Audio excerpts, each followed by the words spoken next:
tenho medo de falar em público. Só que a gente precisa lembrar sempre do seguinte. O medo, ele é um efeito. Não adianta você curar o medo. Tá. É igual você curar febre. Tá. Você tá com febre, você vai lá e toma banho gelado, sua febre baixa. Legal. 10 minutos você tá com febre de novo. Porque é um efeito. Sim. Há uma causa. Se a gente abrir aqui um organograma e colocar aqui causas dessa coisa chamada medo de falar em público, quando eu pergunto para as pessoas, eu já pesquisei com milhares de pessoas, eu pergunto, mas por que você tem medo? Então eu boto ela para refletir. Tá, eu sei que você tem medo, você está com frio na barriga, você está com tremedeira, tá bom. Mas por medo do quê? Respostas que vêm. Medo de errar, medo de ser julgado e medo de não ser suficiente. Esses 3 aqui são campeões. Acho que mais de 95% das pessoas dão essas 3 respostas. Medo de errar, medo de não ser suficiente e medo de ser julgado pelas pessoas. Só que esses 3 pontos também são efeito. Há uma causa mais profunda, que por muitas vezes isso não é descoberto, por isso que as pessoas continuam não conseguindo, que é o medo da rejeição. Olha. O medo da rejeição é a causa do medo de falar em público. Tá. E aí quando a gente entende a nossa formação como humano, o ser humano é um bicho bem sem vergonha na natureza, né? A nossa anatomia, assim, a gente não corre mais rápido, a gente não luta mais forte, a gente não sobe na árvore melhor, a gente não nada melhor, a gente não voa melhor. Cara, né? O que sobrou? Nós somos um bicho ruim pra caramba. Se a gente tivesse no Campeonato Brasileiro, a gente tava ali quase se classificando pra Sul-Americana ali. Com muita luta. Não tá no rebaixamento, mas também não tá... A gente tá ali meio de tabela. E o que fez o ser humano ter um zoológico que tem leão dentro e o leão não tem um zoológico de humano? O que a gente tem que a gente consegue dominar um bicho mais forte que a gente? E não há casos disso na natureza. Se você tira o ser humano, não há casos. Sim. Ninguém Pode crer. consegue. Tem uma cadeia que nunca mudou. De milhões de anos a cadeia é igual. Um dos pontos que fizeram isso foi a nossa capacidade de formar grandes grupos. Então você começa a entender assim. Eu contra um leão, a minha chance de sobrevivência é praticamente 0. Aconteceu, rolou uma pedra e pegou no leão e me salvou. O leão estava num dia ruim. Mas a chance, a probabilidade, a estatística de eu conseguir me salvar daquilo é praticamente 0. 50 leões contra 50 seres humanos, o leão se lascou, cara. Não dá para ele. Porque eu falo assim, Fernando, você vai lá e vai chamar o leão, ele vai correr. Só que no chão tem um buraco e ele vai cair na armadilha e a corda puxa. Então, estrategicamente, em grupo, e quanto maior o grupo a gente consegue ter mais sucesso, quanto maior o grupo eu tenho mais sucesso. Então, a capacidade humana de formar grupo com milhões, até com bilhões de pessoas, se a gente for pensar... Não, isso explica muita coisa. Nós conseguimos sobreviver na natureza. Então, nosso cérebro fez uma ideia mais ou menos assim. Quando eu estou em grupo, quando eu faço parte do grupo, eu sobrevivo. Tá. O que é o contrário disso? Quando eu estou sozinho, quando eu sou rejeitado, eu morro. Eu falo que tem os 3 Fs da evolução humana. Primeiro foi o fogo. A partir do momento que a gente começou a cozinhar a comida, você compra uma picanha de R$300 o quilo e morde, ela é ruim, é dura. Só é boa porque assa. Sim. A Suzana Herculano Rosel, que é uma neurocientista brasileira, que contou quantos neurônios a gente tinha, né? Tem uma teoria que o fogo foi o que evoluiu o nosso cérebro para o Homo sapiens. Tá. Porque a partir do momento que o intestino não precisava mais de energia para queimar aquela carne crua, sobrou uma energia. Para onde foi? Para o cérebro. Tá. Então a teoria dela é essa. Então foi o fogo, a fome. A fome fez a gente buscar povoar o mundo, explorar. E o terceiro F é a fofoca. Ou seja, o que o grupo pensa de mim é importante para minha sobrevivência. Olha. Porque se o meu grupo falar assim, esse cara não é confiável, tira ele fora, eu vou sozinho para a floresta. E aí, como é que eu sobrevivo? Não dá, não tenho força, não tenho capacidade, não tenho estrutura, não tenho nada. E aí isso foi gravado no nosso DNA por milhares ou milhões de gerações. E isso está sendo trazido para o nosso DNA. Então, por exemplo, aí às vezes eu falo isso, pessoal, pô, William, mas será que sobreviver e falar em público tem a ver? Tem. E de novo, vamos testar. Bora botar para teste. Bora testar. Se você está de frente com um perigo real de morrer, um ladrão tá com a arma na tua cabeça, como que o teu corpo reage? Vou começar aqui. Treme a perna. Treme a perna, você fica paralisado. Você fica paralisado, você tem confusão mental, teu batimento cardíaco aumenta, tua mão sua. Beleza. Vou pegar todas essas respostas que a gente deu e vou trocar a pergunta. O que acontece quando uma pessoa tem medo de falar em público? Tudo isso. Confusão mental, boca seca, tremedeira. Porque pro sistema eu falar com essas pessoas me traz um risco de ser rejeitado. E ao ser rejeitado por um grupo, ou seja, o grupo fala, esse cara é um burro, tá falando besteira. Ao ser rejeitado pelo grupo, eu tenho o risco de ficar sozinho. E ficar sozinho significa morrer. E o nosso sistema emocional, eu gosto de dizer que ele é míope. Para ele, leão, onça e leopardo é a mesma coisa. É perigo, pá, ativa. Sim. Né? Para ele, arma de brinquedo e arma real é perigo. O Joseph Ledoux, que é um dos, talvez o cara que mais entende de emoção, tem um livro chamado Cérebro Emocional. É muito bom esse livro. Ele é professor da Universidade de Nova York. Ele diz o seguinte: é melhor você confundir uma cobra com um galho do que um galho com uma cobra. Pode crer. Se você olhar um galho e pular e falar, caramba, você fala, putz, mano, era um galho. Legal, você tá vivo. Aquele que confundiu o contrário, ele falou assim, um galho, vou pegar. Uau. E a cobra picou, morreu, não se reproduziu. Pode crer. Então, o que a gente veio trazendo na nossa evolução foi isso. Então, ao momento que você tem medo da rejeição, você evita falar em público. Porque você fala, se eu ficar quieto, a minha chance de rejeição baixa. Tem aquela frase do Chaves, é melhor alguém achar que você é um idiota do que você falar e ele ter certeza. Exatamente. Né? Então, de você vai lá e se expõe e aí alguém te xinga e tal. Só que falar em público tem um lado oposto. Nós estamos nos colocando em risco aqui. Sim. Era melhor a gente não falar nada, porque vai que a gente fala uma besteira. Só que tem um outro lado. A pessoa que está depressiva agora, que assiste a nossa conversa, fala, putz, consegui uma luz. Aí vira contribuição. Quando eu contribuo, as pessoas me trazem um feedback de contribuição, eu estou contribuindo para o meu grupo. Se eu sou o cara que caça e trago carne para o grupo se alimentar, qual a chance desse grupo me rejeitar? Então, assim, tem o outro lado. Existe o risco, mas se eu contribuo com o grupo, existe essa questão de você ser aceito. Né? Então, por mais que, eu sempre digo assim, o altruísmo, a contribuição com as pessoas, ela também é um ato de amor próprio. Tá. Eu me sinto importante, eu me sinto parte. Né? Aquele adolescente que não se sente parte da família, por exemplo, ele pode entrar no estado de depressão por não se sentir parte. Fazer parte do grupo é essencial para a nossa existência. Então, quando você fala assim, pô, passou por questões aí emocionais na sua vida e falou, vou transformar isso num podcast. O teu risco de fazer besteira nisso, de falar uma coisa que não deve aqui, existe. Claro. Só que tem o outro lado. Que existe, é igual a gente apostar, botar dinheiro na bolsa. Pode ser que aquela ação amanhã não exista, mas pode ser que ela cresça. É verdade. Então é a gente botar para jogo. E aí, quando eu começo a contribuir com as pessoas, e hoje eu tenho a honra e a felicidade de receber mensagens diárias de pessoas.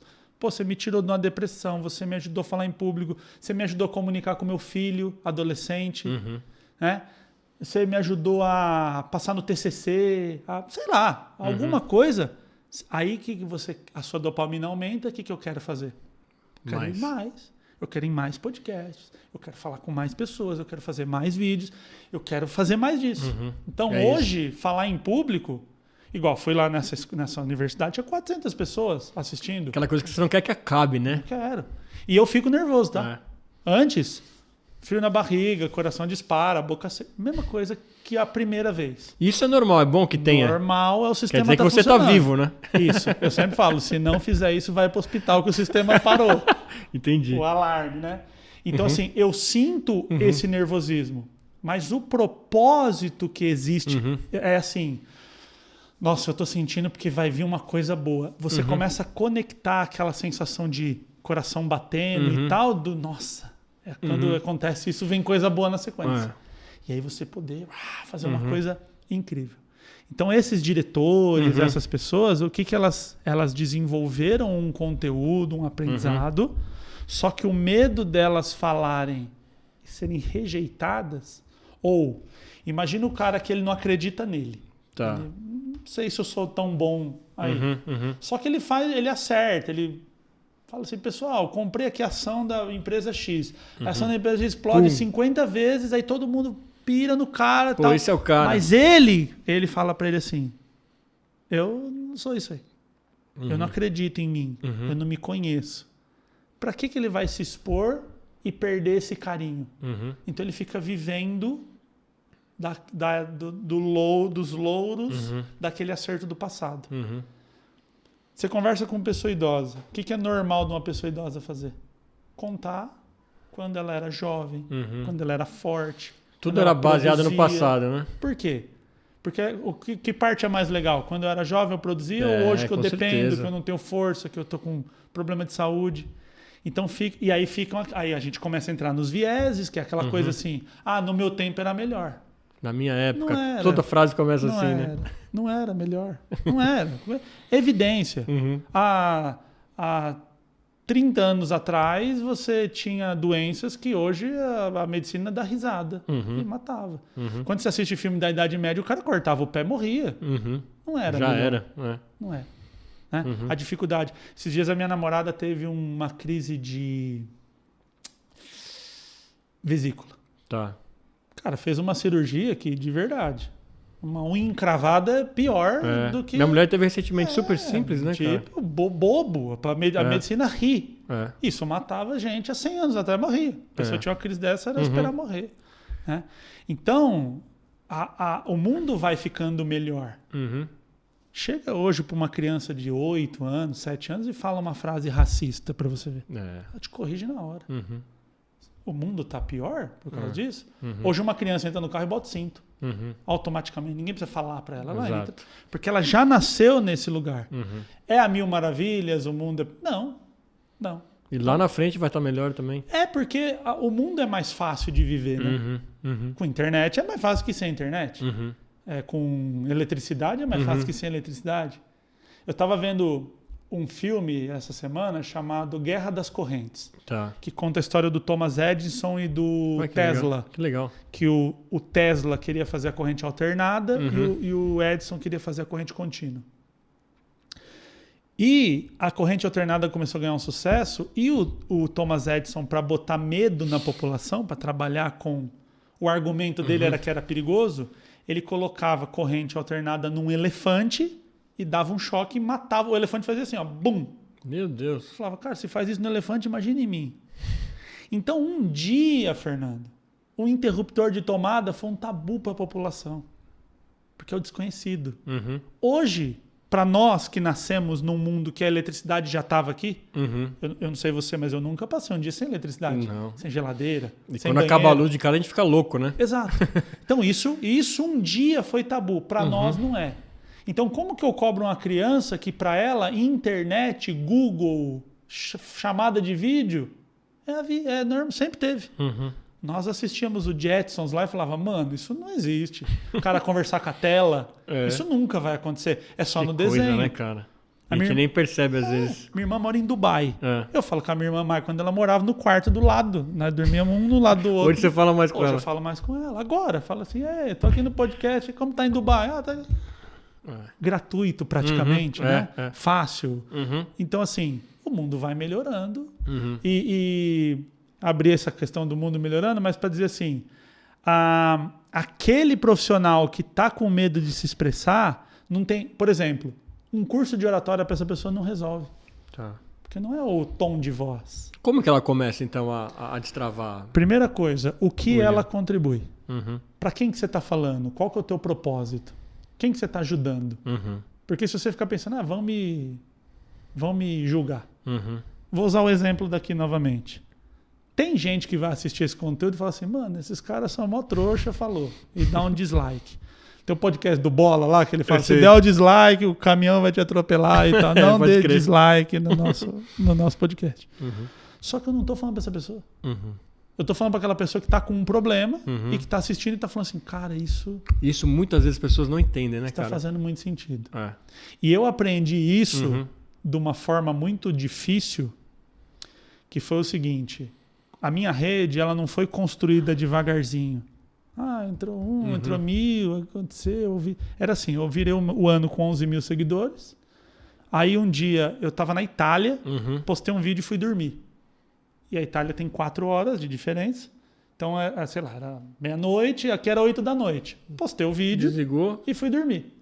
Quando eu acordei no outro dia, tinha 400 mil visualizações o vídeo. Curioso, sobre o que era? Era um vídeo que eu tava falando o seguinte... Uma mãe veio me perguntar na escola sobre o filho que não queria tomar banho. E ela falou, eu falo para ele todo dia que ele tem que tomar banho, 14 anos. E ele não toma. Ele não quer tomar banho, tem que pôr na porrada o moleque dentro para tomar banho. Eu falei, mas quem falou que tem que tomar banho? Mas falou, tem que tomar. Eu falei, não existe. E onde está essa lei? Não quer tomar banho, deixa. Só que ele precisa sentir as consequências. Tá. Falei, deixa ele 3 dias sem banho e vamos fazer um teste. Aí largou. Pezão sujo, mas não troco. Não troco, né? Deixa ferver. Começou a chegar na escola. O que aconteceu? Mano, tá fedendo, sai de perto, as menininhas rindo dele e tal. Toma 3 banhos agora. Agora tem que tirar do banho. Então, assim, é expor de forma controlada. Meu filho quer usar droga, vou deixar ele usar droga só pra ver. Não é assim. De novo, extremo, dubiedade. Agora, o banho, ele precisa entender o que é, né? E o vídeo foi sobre isso. Tá. Cara, esse vídeo estourou. Esse vídeo chegou a 1,5 milhão de visualizações. Caralho. Só que conforme foi chegando gente, um outro vídeo estourou na sequência, que deu 2,5 milhões, e um outro vídeo estourou na sequência, deu 7 milhões. Que animal, E cara. aí, de 11, eu fui para 100 em 2 meses. Que legal, cara. Foi uma coisa orgânica, tudo assim acontecendo. Quando você tem esse número de pessoas, então a gente está falando aí de quase 90 mil pessoas que chegaram, fora as que passaram, né? Sim. Vem de tudo, cara. Vem pessoas incríveis, vem pessoas... tive assim, a honra de conhecer e conheço todo dia pessoas incríveis. Vem pessoas famosas, sabe? A Graciane Barbosa começou a me seguir e conversa comigo. Eu falo, cara, é surreal, né? Eu tô falando com a mulher da televisão, a mulher famosa... Né? O França, que era atacante do São Paulo. Sei, sou São Paulino. Eu também, então. Que bom. O podcast vai durar aqui. Eu troco ideia com o França. Que legal, cara. Eu falo, cara, o França, mano, eu era moleque. Então fala pra ele ver esse podcast. Não, já era, já vou mandar o corte pra ele. E o França tem um canal muito legal, porque ele faz o seguinte, os caras erram gol, e aí ele comenta em cima. Ele comenta e mostra o mesmo lance. Olha, sei lá, o cara driblou o goleiro e chutou pra fora. Aí ele mostra o lance dele e fala, brother, ele mora no Japão e tal. Ele acabou ficando lá, né? Um grande salve pro França, né? Que grande, me fez muito feliz. Em 98 acabou com o Corinthians, lá ele e o Raí e tal. Exato. Vou depois tirar o corte aqui e mandar pro França e falar pra ele mandar um salve aí, pro Fernando Tricolor. Isso aí. Então, assim, é surreal. Só que, meu irmão, vem cada lixo. Eu sei. Na proporção menor a gente já está enfrentando isso, cara. Só que olha como é interessante. Se eu tivesse que te dar uma proporção aqui do quanto é lixo e quanto é legal, é 99 para 1. Só que 1, às vezes... é barulhento. O cara chega lá, assim, vou usar data vênia, como dizem os advogados, com todo o respeito a quem está nos ouvindo, o cara fala que vai reticências minha mãe. O cara entra e digita isso, de graça. Eu nem briguei com ele. E tem coisas que eu posiciono, eu dou um posicionamento técnico ali. Então, por exemplo, campanha política, época de não sei o quê. Eu não entro, porque eu não sei. Eu tenho as minhas opiniões. Claro. É minha opinião. Não serve pra nada. Não é pra isso que também você tá falando ali, né? Eu não sou um estudante de político para dar um argumento técnico. Então, essas coisas eu não entro. Agora, por exemplo, comportamento adolescente e infantil, que é onde eu debruço os meus estudos. Eu tenho argumento científico para entrar na discussão. Então, por exemplo, se eu fizer um vídeo falando que bater em criança, além de não dar o resultado esperado, piora, bicho, é declarar guerra. Daí a pessoa fala, eu apanhei, tô aqui, tá tudo bem, cresci. Eu falo, apanhou e tá aqui enchendo o saco no comentário, sem educação. Tá vendo como que não foi bom? E outra, eu apanhei e sobrevivi. Você quer mesmo que o teu filho sobreviva? Se para você o teu filho sobreviver já tá bom, então assim, não se deve bater não existe um argumento que vai favorável, quando eu dou um tapa numa criança ela melhora, em nenhum aspecto. Só que aí eu tô baseado e eu entro na discussão. Sim. Cara, os caras xingam, velho. Os caras entram, coisa, né, cara? Regaça, faz um barulho. Às vezes entra no Instagram da minha namorada, xinga tudo. O negócio é xingar. Só que essa pessoa é o seguinte, no começo eu fiquei desesperado, no primeiro hate brabo, assim, que foi. Meu primeiro hate, cara, por incrível que pareça, foi com um professor.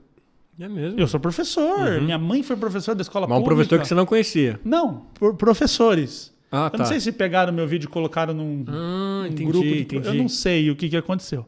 Foi um ponto que eu falava o seguinte, que eu falava que dentro da sala de aula o professor tem que cativar, tem que querer ensinar o aluno, tem que amar aquilo ali. Né? Ser professor é uma vocação. Aí vem um cara lá e fala assim, mas aí você quer dizer que o professor não tem que ganhar bem. Ô asno. Aonde eu falei isso, A palavra vocação vem do latim vocare, que significa chamado. Então, assim, ser bombeiro e enfrentar um prédio pegando fogo não é para todo mundo. Ser um policial, ser um enfermeiro, chega uma pessoa com a fratura exposta, com a barriga aberta, a pessoa como se ela estivesse comendo um hot dog para ela. Tá bom, vamos fechar. Cara, isso é vocação. O que não quer dizer que o enfermeiro não tem que ganhar muito bem, o policial tem que ganhar muito bem, o professor. Para mim, professor, piso salarial 20 pau por mês. Professor da escola pública. Mas tem que ter vocação.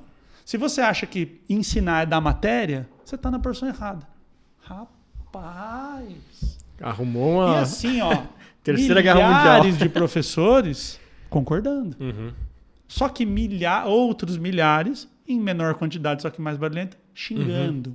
Xingando.